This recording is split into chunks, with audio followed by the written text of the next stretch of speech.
Hello, I'm Professor Ruth Seeley from University of Exeter Business School, and together with colleagues from across the NHS, authored the recent NHS Women on Boards 2017 report. I previously worked with the Lord Davis Committee, reporting regularly on the data that contributed to a substantial increase in the numbers of women on our largest public listed company boards. So what did we find with this NHS research? Well, the first thing that was apparent is that we had trouble getting sufficient data about the issue. Not only did we want to count heads, but we need data on things such as tenure length, age, turnover rates, and gender balance of new appointments. These are important so that we can establish trend data and understand career paths and blockages. The first step is using accurate, thorough data to understand the problem. There are many urban myths around the topic of gender equality. With data, we can ensure that we are addressing the real problems, not the perceived ones. Otherwise, you may end up operating on the wrong leg.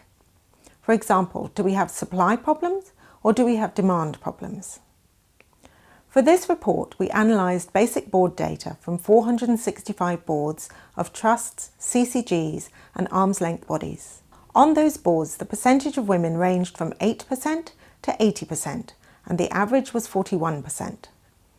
As an average, that's a reasonably positive figure, certainly better than in the private sector.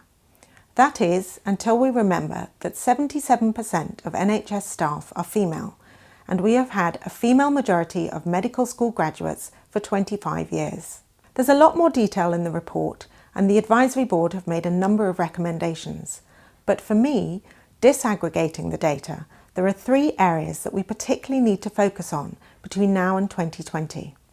Firstly, men outnumber women 2-to-1 as non-executive directors on trust boards and those of the ALBs.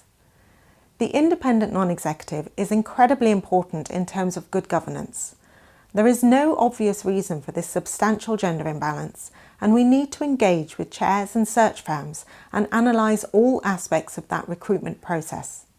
We learned a lot about the appointment process in the private sector, and by changing behaviours from boards and search firms, focusing on effective board skill requirements, we had a substantial impact on the proportions of women being appointed. We need about another 250 more female non-execs on our NHS boards. Secondly, we need to look at the finance functions. The NHS finance workforce is majority female, 66% in fact, and yet only 25% of chief financial officers across trusts and CCGs are female. I know there's been some work in this area, but this is somewhere we could point a razor-sharp focus and increase the numbers over the next few years. We need approximately 100 more female CFOs. And thirdly, medical directors, who are crucial for delivering on quality and driving cultural change. The medical director is a strong clinical voice on the board. Given that for 25 years, female medical school graduates have outnumbered male, this figure is truly disappointing. We need approximately 100 more female medical directors on our trust boards. So in total, we need approximately 450 to 500 more women on those 465 boards to bring us towards gender parity, to deliver on care, quality, performance and governance. I look forward to engaging with you in conversation, but more importantly in action around some of these issues.